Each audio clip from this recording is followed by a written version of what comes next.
gini, misalnya dia punya gangguan bipolar, terus jadinya dia punya perilaku seksual yang sangat-sangat beresiko lah gitu ya. Misalnya jadi banyak berganti pasangan, kena infeksi menular seksual gitu ya. Nah kan mesti disembuhin mana dulu nih, perilaku seksualnya atau bipolar, yang ini mesti dua-duanya.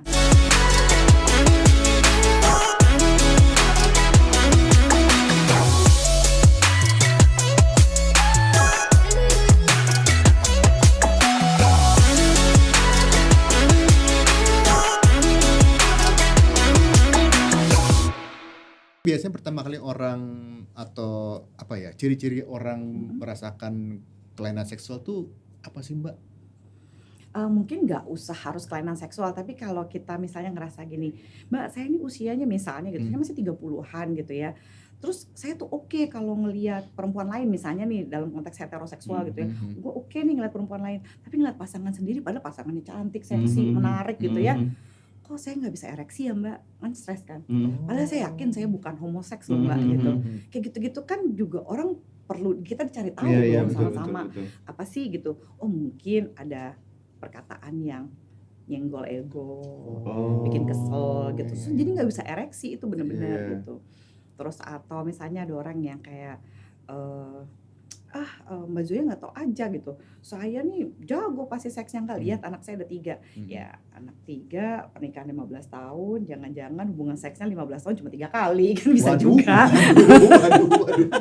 3 kali serangan gol semua. Serangan gol semua. Serangan diserang terus, kalau nyerang gitu langsung bikin hat-trick ya kan, bikin gol.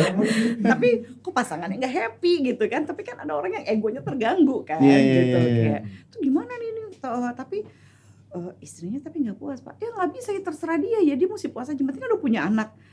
Yang bisa bikin anak kan belum tentu bisa bikin enak ya. Iya. Bener, betul. Ada yang kayak gedebong pisang juga, diem aja punya anak. Nah, iya kan? gitu. Kenapa istri saya Mbak Zoya kayak gedebong pisang atau nggak kayak ikan mati? Ikan mati Pak kayak gimana? Itu loh, gelper udah.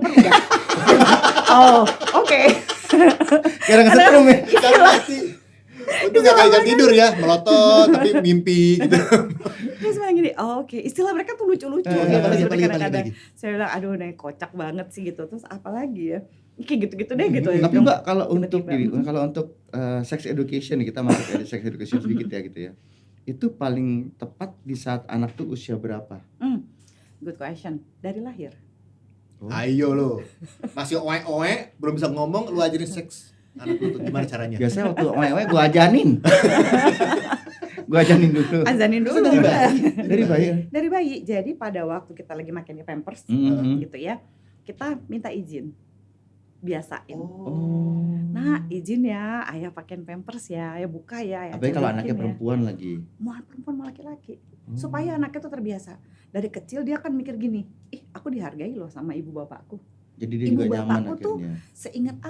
seingat aku udah bisa punya ingatan, mereka tuh minta izin setiap mau nyentuh badan aku.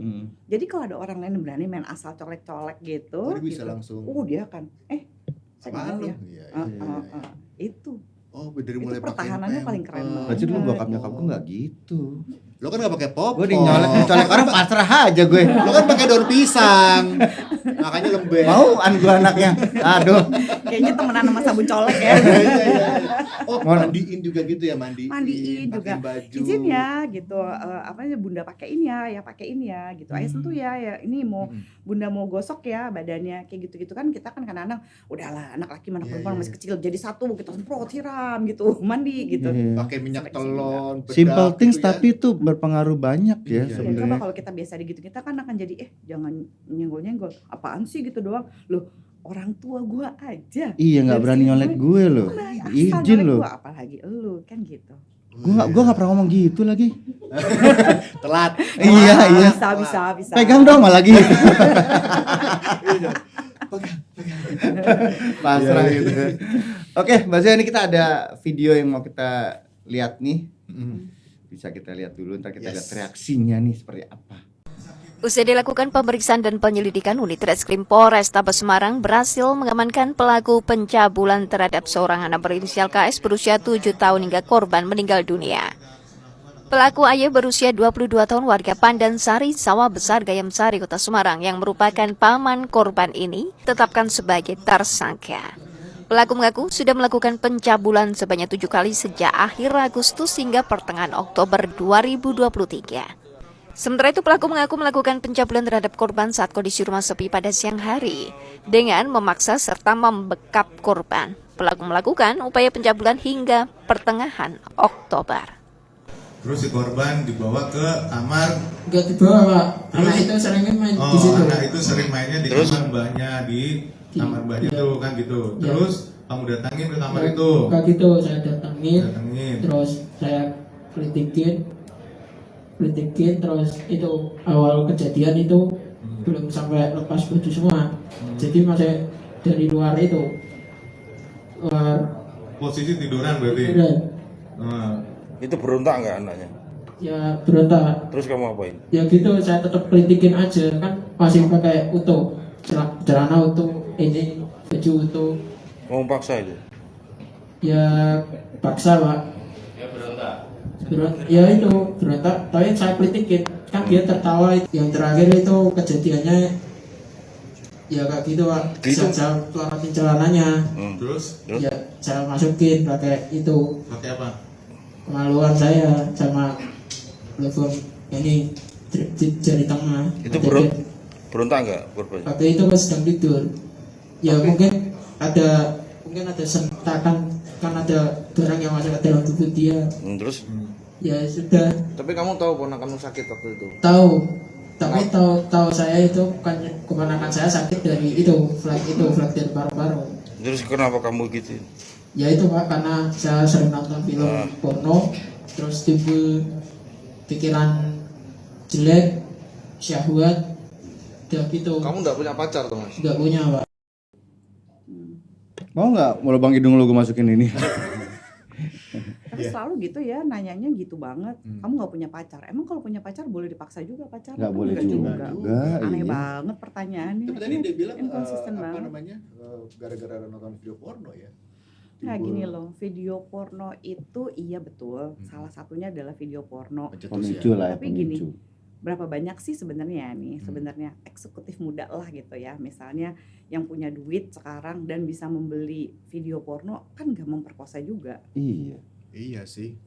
gitu. Itu Iya termasuk- memang ini salah satu faktor gitu ya, tapi kan gini, kalau misalnya sesimpel itu ya video porno misalnya ditiadakan gitu ya, misalnya nggak mungkin sih tapi ya namanya juga usaha ya, misalnya semua video porno ditiadakan, apakah udah pasti tidak akan ada pemerkosaan? Enggak juga. Enggak juga. Iya. Karena kebanyakan pemerkosaan itu bukan hanya soal nafsu. Perkosaan itu sebenarnya soal power, untuk nunjukin gue lebih berkuasa nih, gitu, untuk nunjukin power. Dan biasanya itu terjadi kalau pada cowok kita sebut sebagai maskulinitas rapuh, gitu ya. Jadi ngerasa untuk menunjukkan maskulinitasnya kan ada beberapa teori tentang perkosaan gitu. Ada teori perkosaan di mana si individu itu memperkosa karena ngerasa gua takut nggak kebagian jatah. Gitu. Ada juga yang memperkosa karena pengen menunjukkan bahwa gue harus nunjukin nih, apalagi sama perempuan-perempuan yang oke banget gitu. Jadi kan ada dua macam gitu, misalnya relasi kuasa dan juga relasi gender. Kalau relasi kuasa itu lebih kayak ya kayak gini nih, dia lebih berkuasa, dia lebih ini, dan dia makin berasa keren, padahal ya gimana bisa keren ya kan? Iya. Ini tidak berdaya gitu loh. Iya. Tapi ada aja orang namanya juga maskulinitasnya rapuh. Terus kalau misalnya yang relasi gender itu dia ngerasa bahwa misalnya nih, aku bisa melecehkan seorang amit-amit ya Taylor Swift gitu misalnya. Wah, gue bisa megang dia loh gitu. Keren loh gitu. Ada loh orang yang bisa ngerasa kayak Kebanggaan gitu. dia jadinya. Itu namanya relasi gender gitu ya, dari bawahan ke atasan segala macam itu disebut sebagai relasi gender. Kalau relasi kuasa ya salah satu lebih berkuasa, mau dia laki mau dia perempuan. Kalau relasi gender dia ngerasa gendernya dia itu akan merasa lebih keren jika bisa melecehkan gender lainnya apapun itu gitu. Nah, kalau ini kan udah relasi kuasa, terus dia gitu enak banget ya bisa nyalahin film porno gitu. Iya. Tapi kan maksudnya kenapa, terus ditanya lagi ada pacar nggak? Like kenapa pacar ya Kalau gitu. dia punya istri juga bisa ada yang Asli tuh begitu lalit juga. banget kan? gitu. Harusnya nanyanya Iya. gimana? Nanyanya lebih enaknya nanya gimana? Kalau Kamu punya tangan, bisa beli gel, kenapa nggak masturbasi aja? iya ya. Kenapa nggak nanya Susah begitu amat ya? hidup ini. Nggak kepikiran kali ya? Udah masturbasi Oh, lu aja. mikir? Oh beli gel ya? Iya. Iya. Jangan pakai sabun ya, jangan kayak orang susah, tolong. Iya. Tolong. Belinya malah Ada aja pomade. sekarang. Oke, sekarang kita lihat video kedua nih. Berikut. Balikin lagi biar ada kerjaan deh. SAS, 35 tahun, hanya bisa berjalan menunduk saat digelandang petugas menuju Polres Alor. Wajahnya mungkin tertutup masker dan tudung kepala. Namun aksi bejatnya mencabuli 14 anak dan remaja kini sudah tak lagi dapat ditutupi. Dari belasan korban, 10 diantaranya masih di bawah umur. Bejatnya lagi, perbuatan pelaku yang berstatus vikaris atau calon pendeta juga dilakukannya di ruang ibadah. Itu memang vikaris dari Sinode Gemit. Dalam masa vikariatnya ternyata dia melakukan perbuatan yang sebenarnya mencemarkan gereja, tetapi juga masa depan anak-anak telah menjadi rusak dan akan segera diproses untuk dia diberhentikan. Kapan harap? Hasil penyelidikan polisi, pelaku Mbak, ini merangkap kita bisa lihat ya. Paling sering tuh ya kalau sering ya. ada ini agama ya, Nah. mau dia pendeta, mau dia agama manapun, kalau udah bersembunyi di balik agama itu susah banget loh ngelaporinnya. Karena siapa yang percaya sih? Yes. Coba kalau ada anak kecil bilang, aku digituin sama misalnya sama ya ahli agama aku gitu, pasti kan kita akan Masa iya sih gitu kan ya. dia orangnya baik loh. Ya Babe juga zaman dahulu tahun 2014 tuh yang mencabuli anak jalanan sampai berapa puluh. Apa kata semua orang tua yang ada di situ gitu, dan bahkan yang lain akan gitu, kok bisa sih mukanya baik? Ini gara-gara nih film-film sinetron Indonesia ya. Kalau misalnya yang jelek pasti penjahat. Kalau mukanya baik pasti tuh, ini apalah gitu, malaikatnya lah, penolongnya gitu ya. Ya kan gak semua yang mukanya cakep itu udah pasti baik gitu. Tapi Mbak, nih yang aku mau tanya gini, kenapa banyak banget korbannya adalah anak di bawah umur ya? Apakah itu lebih ke fetis? Apakah memang ini ada kelainan seks? Atau tadi Apakah itu memang yang dia nggak emang berdaya? atau memang juga ada masalah kemampuan? Dia nggak bisa beli PSK misalkan, akhirnya dia nyari yang tidak berdaya nih. Jadi ke di bawah umur. Good question sih. Jadi kalau mungkin dari perspektif pedofil misalnya gitu ya. Kenapa sih ada orang yang pedofil kok maunya sama anak-anak? Itu bisa jadi kegagalan mereka membina relasi yang sehat pada waktu masa kecilnya. Jadi ini juga mungkin peringatan ya buat kita gitu. Kalau ada keponakan lah, anak lah, siapa gitu, patah hati, putus cinta, lagi nangis-nangis, jangan gini, cinta monyet. Ya buat kita cinta monyet, buat dia itu kan dunianya rontok. Betul. Apalagi kalau misalnya ada anak kecil, dia nembak, berani nembak sekali, 2 kali, 3 kali ditolak sama cewek yang dia suka. Ya kan Drop ya. habis gak sih itu, Runtuh kepercayaan dirinya dunianya. runtuh lah, terus gitu disepele-sepelein gitu sama kita. Ya saya nggak bilang itu, tapi itu kan bisa jadi penumpukan masalah gitu ya. Jadi biasanya yang sama anak kecil karena apa? Satu, anak kecil itu kan mudah dibujuk, mudah dibohongi gitu ya, dan innocence itu kan ada semacam kepercayaan. Ini nggak usah pedofil loh. Ada semacam kepercayaan gini. Misalnya ya di dunia perjualbelian manusia, pasti beli keperawanan itu lebih disukai yang relatif muda, dengan anggapan bahwa kalau dia umurnya masih belasan, masih innocent, masih belum apa-apa, apalagi masih perawan, ya kayak gitu. Itu kan ada kepercayaan yang salah tentang konsep ini gitu, bahwa kalau dia itu dia masih bersih gitu kan, nah kayak gitu gitu. Nah jadi kalau anak-anak itu dianggap lebih mudah dibujuk, dan kalau sama anak-anak kan gampang ngebujukinnya, tapi kalau sama orang dewasa, laki-laki perlawanan gitu, dulu kalian lah ya, kan gitu, sebagai laki-laki, perlawanan. satu, kalian mesti siap ditolak, ya kan, mesti santai ditolak gitu, dan cewek juga bisa aja ditolak. Kan sebagai orang dewasa itu adalah hal-hal yang kita mesti hadapi gitu kan ya, berat banget gitu. Kan kadang gini ya Mbak ya, maksudnya kayak aku kan punya anak perempuan gitu ya, maksudnya ya kita aja ngelihat anak perempuan kita ngejaga banget gitu kan, apalagi kalau misalnya mereka kayak gini, apakah mereka nggak ngerasa kalau punya adik gitu yang tiba-tiba dicabulin sama orang lain kayak gitu? Nggak bisa mikir begitu, karena mereka kan emang udah gangguan ya.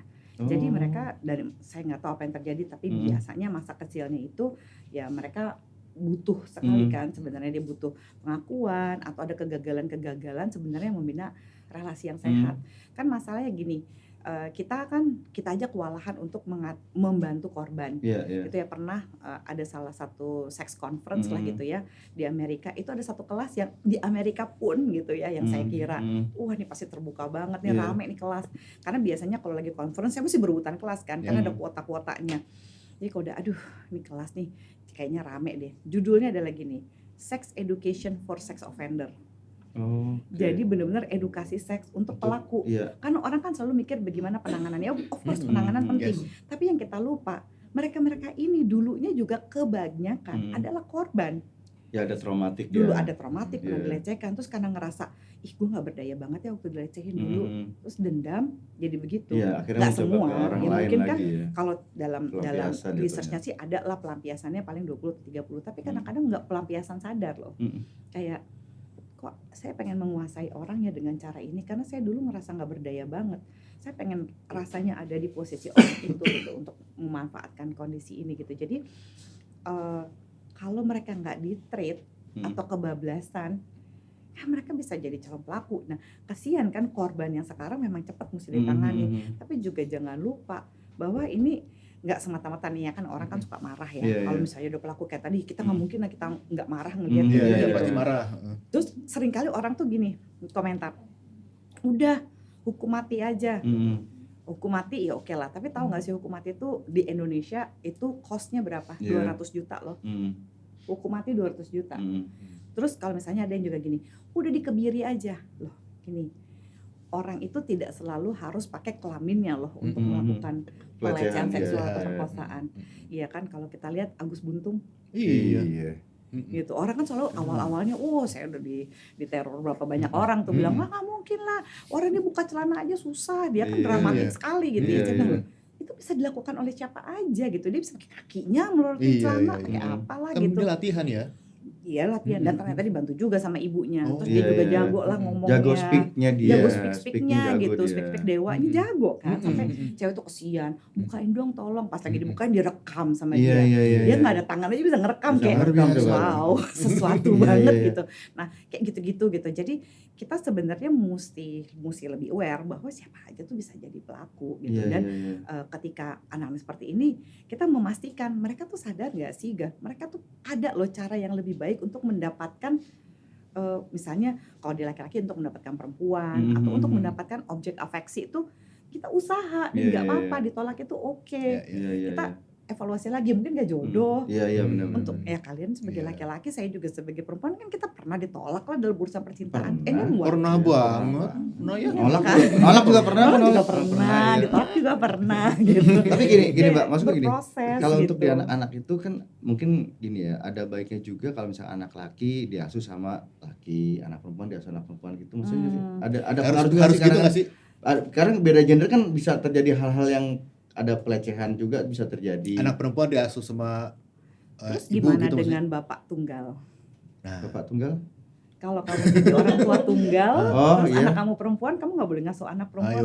ayo lu. Bukan maksudnya gini, ngasuh tuh kayak nggak mandiin. Nggak mandiin, kalau anaknya masih bayi gimana? Ya kalau bayi ya beda lah ya. Ada umurnya. Ada umurnya kali nggak sih? Jadi gini, sebenarnya seks edukasi idealnya, kalau seks edukasi ya, dari bapak kepada putranya, dari bunda kepada putrinya.